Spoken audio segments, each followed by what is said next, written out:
Olá, bem-vindos, estudantes. Hoje vamos falar sobre a origem dos Jogos Olímpicos, como surgiu e onde surgiu. Porém, já estamos às vésperas de mais uma Olimpíadas. Os Jogos de 2020, que serão realizados agora, em julho e agosto de 2021, na cidade de Tóquio, lá no Japão, por causa da pandemia do Covid-19, que retardou o início das nossas Olimpíadas. Sou Jorge Joelito, professor de História. Neste ano atípico, vamos realizar a 32ª Olimpíadas da Era Moderna. Mas antes, vamos conhecer a história, a origem das Olimpíadas clássicas gregas, que é de grande importância para o seu conhecimento. Sou Andresa Magalhães, professora de História.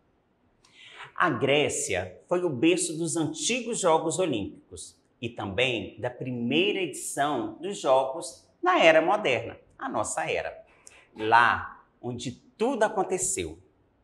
A cultura ocidental deve muito aos antigos gregos. O legado deixado por essa civilização ainda hoje ecoa, com influência em setores tão distintos como a medicina, a geometria, a física, a arquitetura, teatro, os grandes filósofos, entre outros. Quando o assunto é esporte olímpico, aí sim, as marcas se tornam ainda mais evidentes, porque abrange toda a sociedade, do mais pobre ao mais rico. Se o planeta, desde o fim do século XIX, celebra a cada 4 anos o maior evento esportivo da humanidade, isso só é possível porque lá atrás, há mais de 2.500 anos, os gregos lançaram a semente das Olimpíadas, os grandes inventores. Reza a mitologia que os Jogos nasceram pelas mãos do grande Hércules, ainda na Era Antiga, por volta de 2500 a.C., para homenagear seu pai, Zeus, o grande deus. Hércules teria plantado a oliveira de onde eram colhidas as folhas para emoldurar a coroa a ser usada por quem triunfasse nas competições. O termo olímpico, entretanto, só surgiria cerca de 2000 anos depois. Os primeiros registros históricos das Olimpíadas datam de 776 a.C., época em que os vencedores começaram a ter seus nomes registrados. Foi neste período que o termo Olimpíada surgiu, após Ífitos, rei de Lia, aliar-se ao monarca de Esparta, Licurgo, e o rei de Pisa, Clístenes. A aliança foi selada no Templo de Hera, localizado no Santuário de Olimpo. Vem daí o nome Olimpíadas. E no mapa, nós estamos vendo as cidades gregas, onde aconteciam esse grande esporte, né? Essa junção de esportes. E deu início, né, em Olímpia. Por meio de um acordo, os reinos dessas cidades gregas instituíram uma trégua nas batalhas para realizarem os jogos. Considerada sagrada em toda a Grécia, esse acordo, no período em que os jogos fossem disputados. Esse acerto era levado tão a sério que durante a Guerra do Peloponeso, que foi um conflito armado entre Atenas e Esparta, e essa guerra, essa batalha é tão difundida hoje no cinema e na literatura, a Guerra de Esparta. Então, tem esse contexto histórico. Neste período, essa guerra, os rivais deixaram as rusgas de lado para competir nos jogos. Era mais importante os jogos do que a guerra, do que as rusgas entre eles. Após os jogos de 776 a.C., ficou acertado que as Olimpíadas seriam realizadas a cada 4 anos, sempre durante os meses de julho ou agosto e em um período de 5 dias, com provas abertas.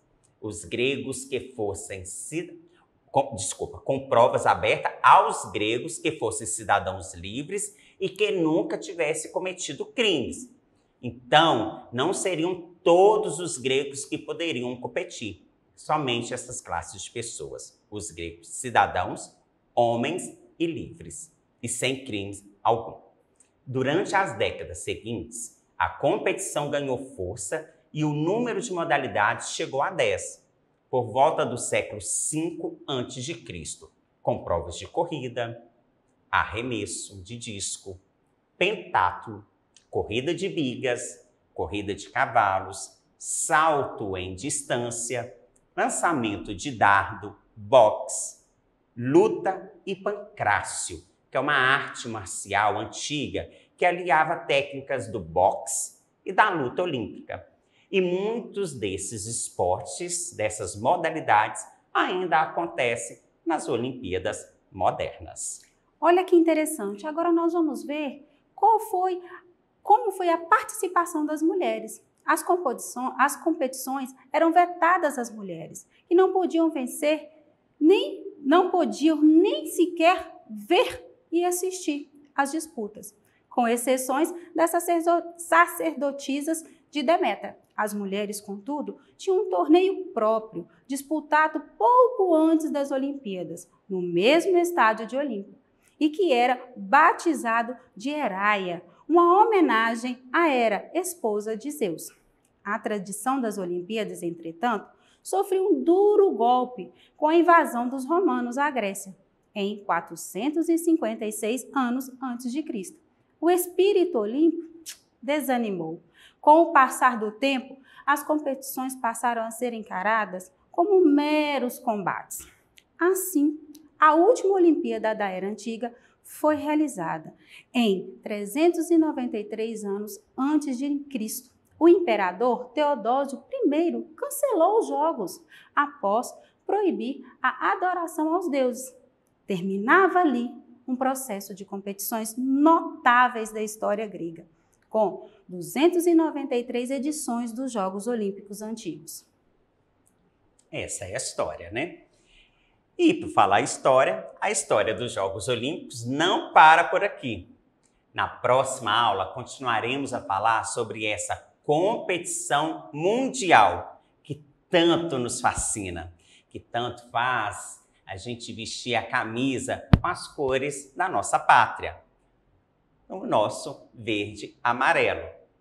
Nessa época dos Jogos Olímpicos e também dos Jogos da Copa de Futebol, nós brasileiros esquecemos os nossos problemas e focalizamos na competição, né? Na vitória, na tão sonhada vitória, na tão sonhada taça.